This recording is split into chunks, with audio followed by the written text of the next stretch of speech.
आज हम बात करेंगे कि ईश्वर कहाँ है, यानी रब कहाँ है। जैसे कि हमारे ग्रंथों में,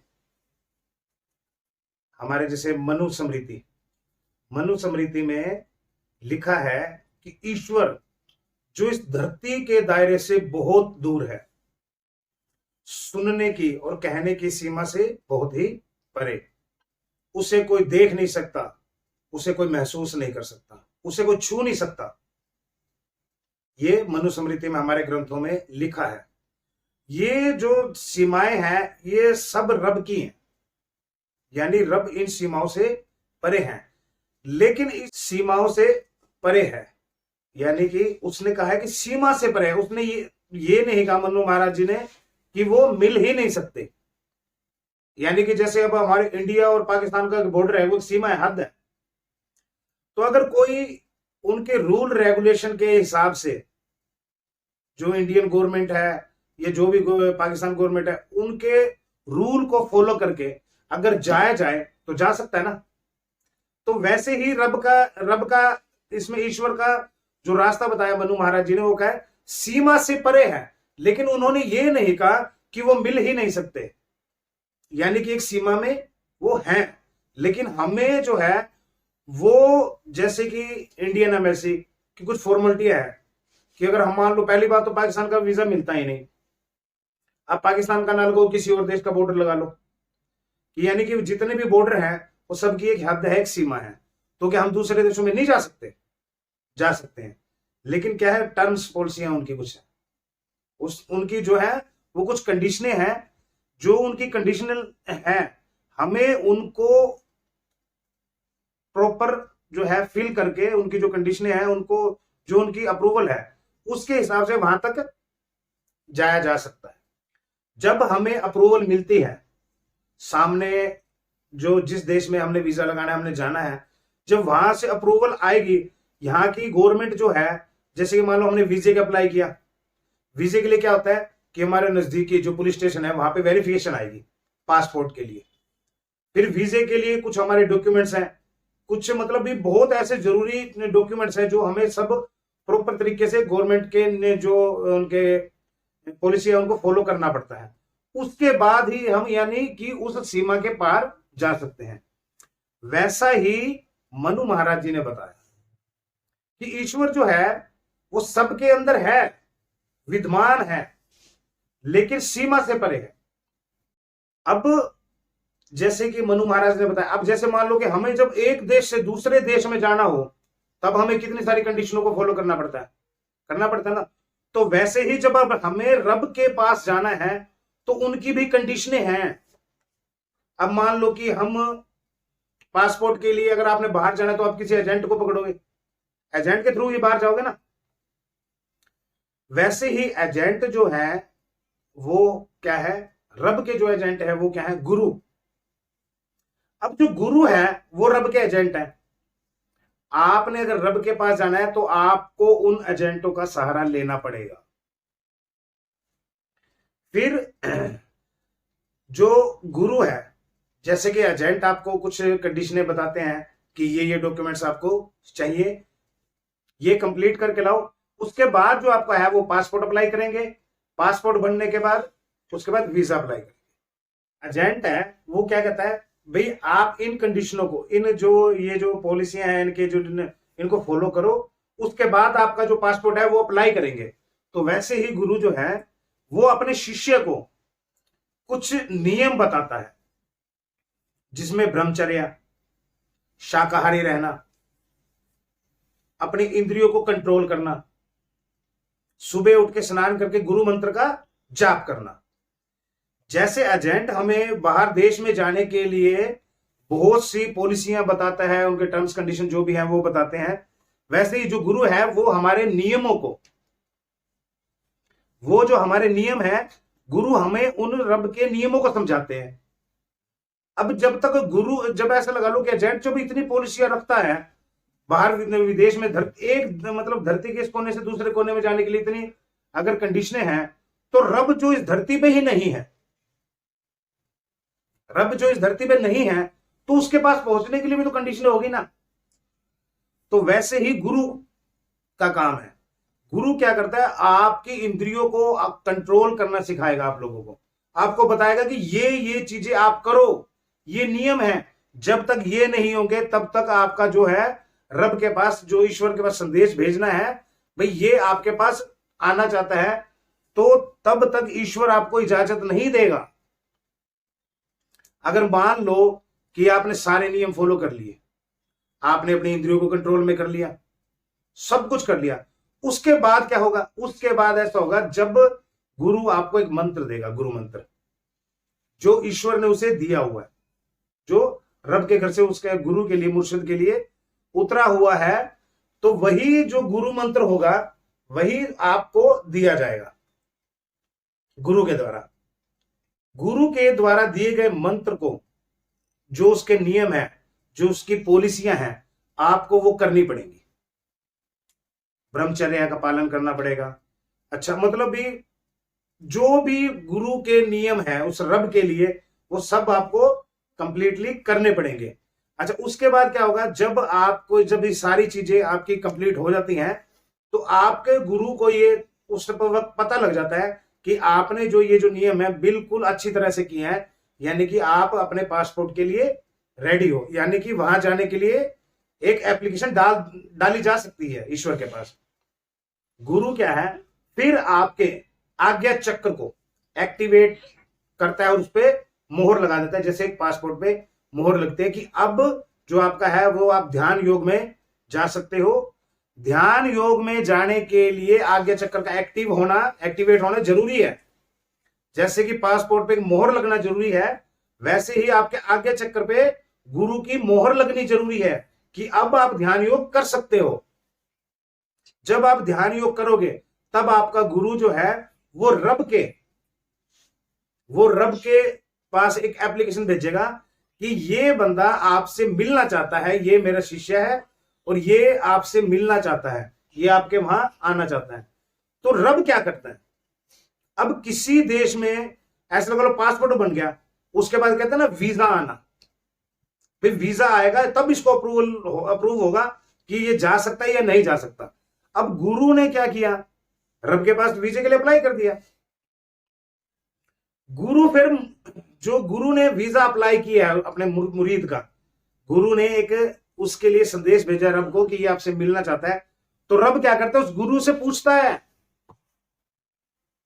भाई इसका जिम्मेवार तू होगा, अगर ये यहां पे आके अगर कुछ गैर कानूनी करता है, यानी कि जो नियम से परे है रब के, ऐसा कुछ करेगा तो उसका जिम्मेवार तू होगा और इसको सजा मिलेगी।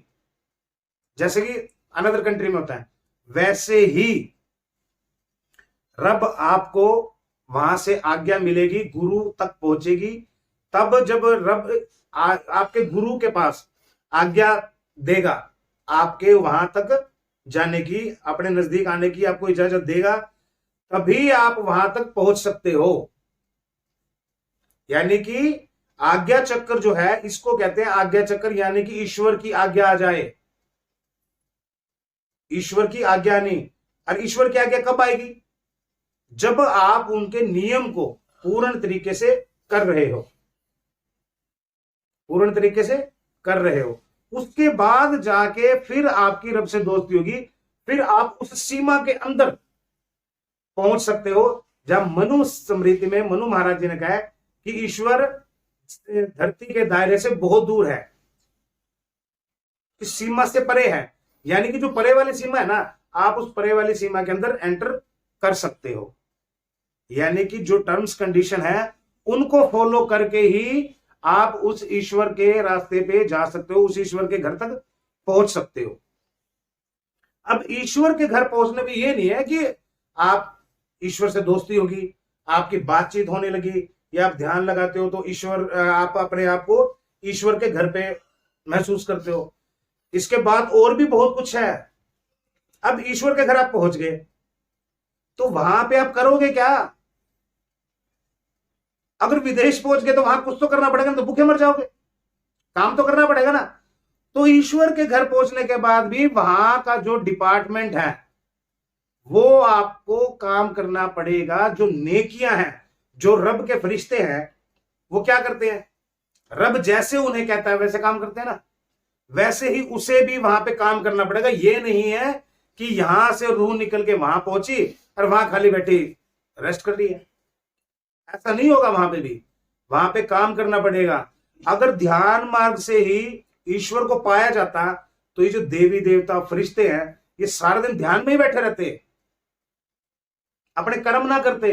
कर्म करने जरूरी हैं, चाहे इस देश में करो, चाहे फॉरेन कंट्री में करो, चाहे इस धरती पे करो, चाहे वहां करो। जो काम है वो करने ही पड़ेंगे।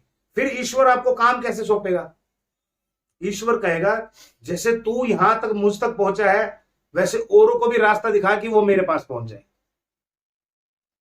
वहां मत भटको, इस सीमा को पार करो। रब ने अपने पास एक बॉर्डर लाइन क्यों लगाई है? ताकि बॉर्डर लाइन, अगर बॉर्डर लाइन ना होती तो हर कोई घुसपैठ करता ना। अब बॉर्डर लाइन लगा दी है, अब रब की जो टर्म्स कंडीशन है उसके तहत ही वहां तक पहुंचा जा सकता है।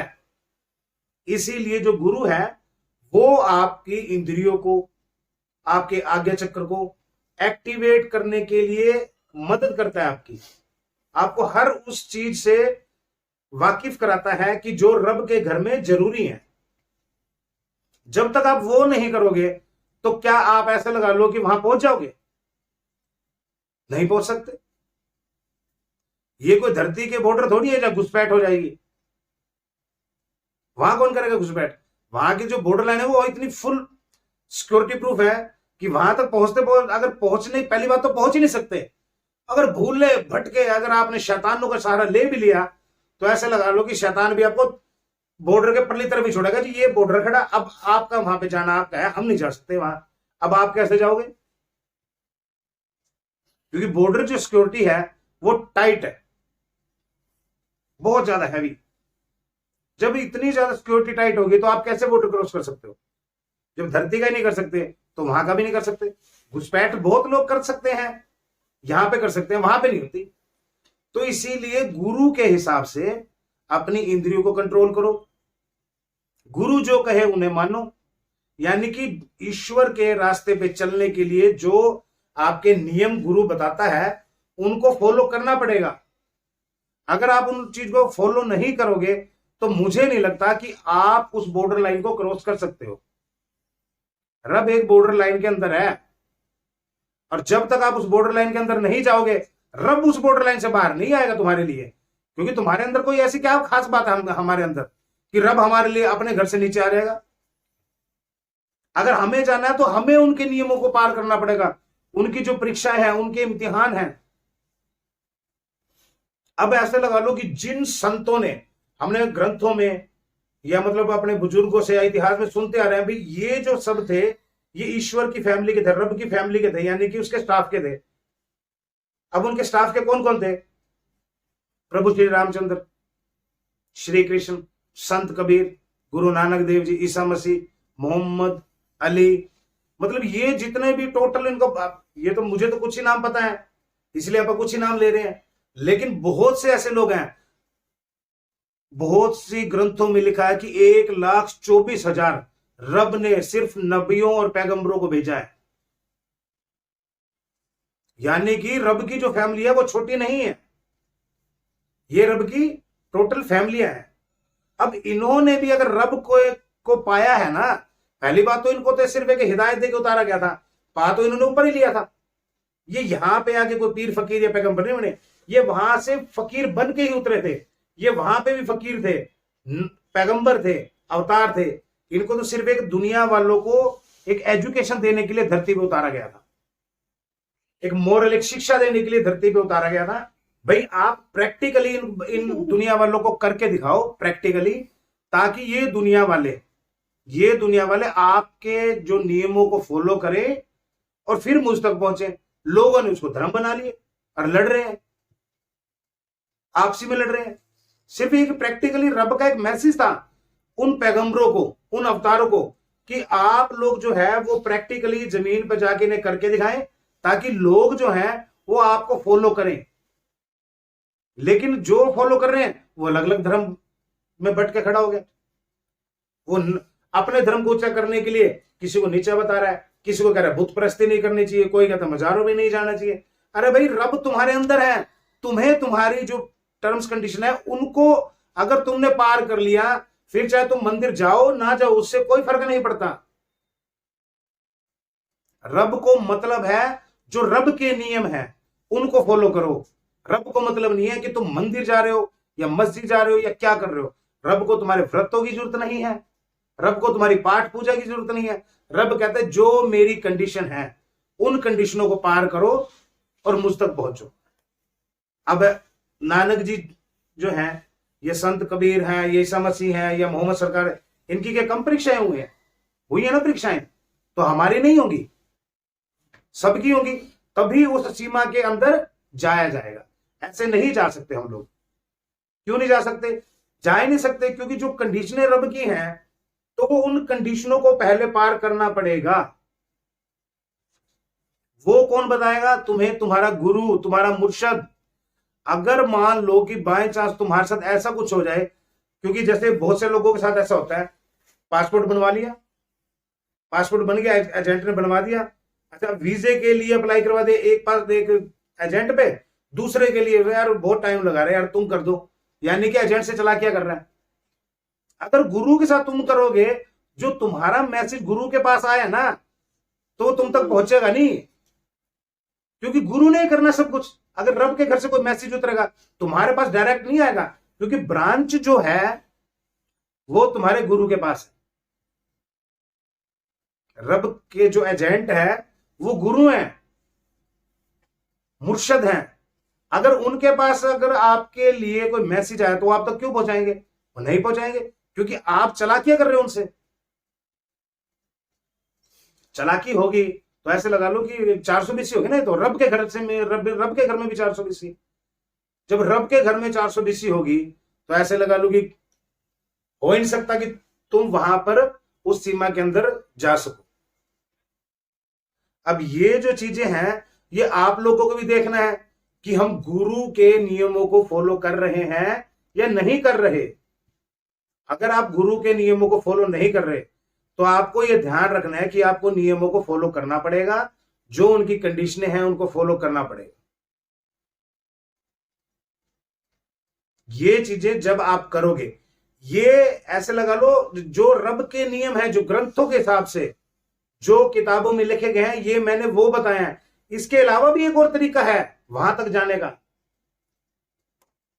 जैसे कि फॉरेन कंट्री में अगर तुम्हारा पासपोर्ट ना हो, कुछ भी ना हो, कोई दिक्कत नहीं है। अगर तुम्हारा कोई रिलेटिव फॉरेन कंट्री में रहता है वो तुम्हें स्पॉन्सर करके बुला सकता है ना। तो वैसे ही है, या तो तुम्हारा मुर्शद के तुम इतने दीवाने हो जाओ कि तुम्हारे दिल में मुर्शद के लिए मोहब्बत हो, फिर तुम्हारा जो मुर्शद है वो स्पॉन्सर करके तुम्हें वहां बुला लेगा। लेकिन आज के टाइम में ऐसे है कहां? किसी के दिल में मुर्शद के लिए मोहब्बत नहीं है। क्यों नहीं है? क्योंकि ये दुनियादारी ऐसी है, शैतान हावी हो जाता है। जो शैतान है वो सबसे पहले तुम्हारे मुर्शद के खिलाफ ही तुम्हारे मन के अंदर कुछ ऐसी ऐसी बातें, मन गढ़ंत बातें, ऐसी ऐसी बातें तुम्हारे दिमाग के अंदर, तुम्हारे मन के अंदर डाल देगा कि तुम खुद अपने मुर्शद से दूर होने लग जाओगे। जब तुम खुद अपने मुर्शद से दूर होने लग जाओगे तो ऐसे लगा लो कि वो वहां तक आप जो मुकाम आप सोच रहे हो पहुंचने के लिए वो पहुंच ही नहीं पाओगे। शैतान हमला कब करता है? जब आप उनको रास्ता देते हैं। अगर आप लोग उनको, शैतान को रास्ता नहीं दोगे तो शैतान की हिम्मत नहीं है कि आपकी रूह पर कोई भी अटैक कर दे। कोई भी इंद्रिय आपकी कंट्रोल में नहीं है तो शैतान आपके ऊपर हमला करेगा। जब शैतान हमला करता है तो आप लोगों को यह होना चाहिए कि ये अगर हमारे गुरु ने हमें कोई ज्ञान दिया है और हम ये जो बात कर रहे हैं ये ज्ञान के खिलाफ है, तो ऐसे लगा लो कि शैतान ने तुम पर हमला कर दिया। लेकिन उसमें गलती जो है वो शैतान की नहीं मानी जाएगी। क्यों नहीं मानी जाएगी? क्योंकि तुम लोगों ने हावी होने दिया है। तुमको तो गुरु ने हर चीज सिखाई थी ना भी, किस प्रकार शैतान को हराना है, किस प्रकार शैतान से बच के रहना है। अगर तुम नहीं बच पाए तो ऐसे लगा लो कि गलती तुम्हारी होगी, शैतान की नहीं होगी। क्योंकि शैतान का जो काम है वो अपना कर रहा है, तुम्हारा जो काम है तुमने अपना करना है। मुर्शद का, गुरु का जो काम है गुरु वो कर रहा है। लेकिन शैतान और गुरु के बीच में तुम कहीं भटक गए तो वो गुनाह तुम्हारा लिखा जाएगा, शैतान का नहीं लिखा जाएगा। अगर आप लोग ये सोचो ना कि हम शैतान का नाम रख देंगे माफ हो जाएंगे, माफी नहीं मिलेगी। क्यों नहीं मिलेगी? क्योंकि गुरु यही कहेगा कि मैंने तो तुझे बचने के लिए उपाय बताया था, अब तूने ही उसके सामने हथियार डाल दिए, तो इसमें मेरा क्या कसूर? तेरी गलती है, तुझे इसकी सजा मिलेगी। फिर उसकी जो सजा होगी वो कब तक मिलेगी, क्या पश्चाताप होगा, वो गुरु तय करता है। क्योंकि शैतान जो है वो हमें कभी भी उस ईश्वर से जुड़ने नहीं देता।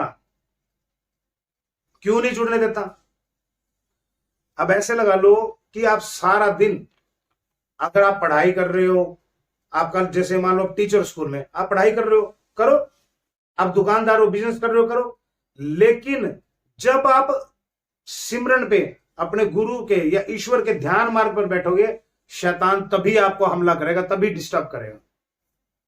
क्योंकि उसको पता है कि अब ये ईश्वर से जुड़ना चाहता है। अगर ये ईश्वर से जुड़ गया तो ऐसे लगा लो कि जो मेरा काम है उसमें दखल आ जाएगा, जो मेरा काम है उसमें कमी आएगी। तो मैं प्रॉपर अपना काम करूं, इसको जुड़ने ना दूं, वो फिर क्या करेगा? वो तुम्हारे मन के अंदर, तुम्हारे दिमाग के अंदर जो है वो इधर उधर की बातें, ध्यान भटकाना जो है, ध्यान भटकेगा आप लोगों का, बिल्कुल भटकेगा। जब ध्यान भटकेगा तो शैतान का काम जो है वो सक्सेस होता जाएगा। शैतान का जो काम है वो सक्सेस होता जाएगा।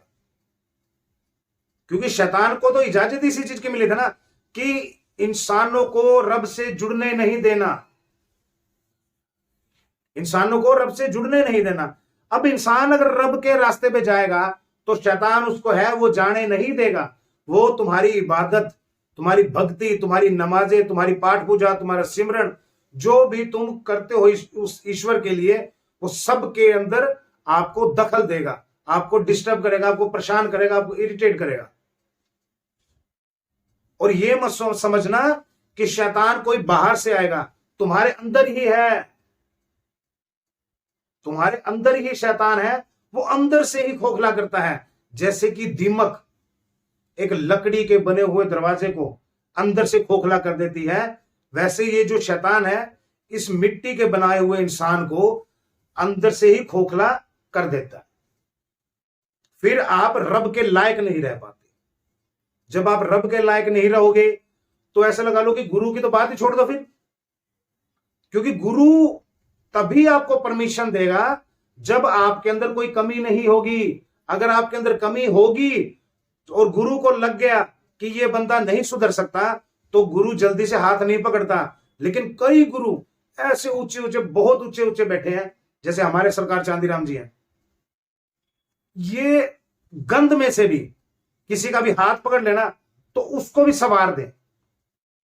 जैसे कीचड़ में कमल को खिलाया जाता है, कीचड़ में रब ने कमल को रखा ना, तो वैसे ही है। सरकार चांदीराम जिसका हाथ पकड़ ले तो उसका जीवन सफल है, उसको संवार दिया जाएगा। लेकिन आजकल के जो गुरु हैं, वो आजकल की जो कंडीशनें हैं, रब का ज्ञान है, बहुत से लोगों को तो पता ही नहीं। बहुत से ऊंचे ऊंचे गुरु बने बैठे हैं जिनको पता ही नहीं, जो कहीं चले गए, कहीं भी चले गए। मान लो कोई गुरु है, वो प्रसिद्ध है, अगर वो किसी फंक्शन पे, पार्टी पे या किसी को अगर कोई उसको इनवाइट करेगा तो पहले उसकी कंडीशन ये होगी, सिक्योरिटी गार्ड चाहिए, इतना खर्चा लगेगा, मेरा इतना टाइम लगेगा, मैं 2 घंटे कितने लूंगा, 3 घंटे कितने लूंगा। ऐसे तो गुरु बने बैठे हैं आजकल। लेकिन हमारे जो सरकार चांदीराम जी हैं वो ऐसे नहीं है। वो सिर्फ इंसान को रब से जोड़ना चाहते हैं। कोई धर्म मायने नहीं रखता उनके लिए। हमारे लिए भी कोई धर्म मायने नहीं रखता। हमें जो सरकार ने सिखाया, हमारे गुरु ने सिखाया कि मोहब्बत करो उस रब के नाम से। जब रब के नाम से मोहब्बत होगी तो नफरत फिर धरती पे किसी से नहीं होगी। हमें जो रास्ता है हमारा, हमारे गुरु ने बताया, तो हमें उस रास्ते पे चल के उस रब तक पहुंचना है। हमारे अंदर जो कमियां हैं, जो रब के घर की जो कंडीशनें हैं, जो रब के घर की कंडीशन है, हमको उनको फॉलो करना है, उनके हर पड़ाव को पार करना है हमारे गुरु के आशीर्वाद से, उनकी शरण में रह के, क्योंकि उनके बिना हम कुछ नहीं कर सकते। तो आपको भी और हमें भी यही करना चाहिए कि अपने गुरु की शरण में रहकर हर उस नियम को फॉलो किया जाए, हर उस नियम की पालना की जाए कि जो रब के घर के नियम हैं। फिर कहीं जाके हम लोग उस रब के नजदीक पहुंच सकेंगे, ताकि हमें जो है सही मार्ग मिल सके, हमारा जीवन सफल हो सके हमारे गुरु के माध्यम से।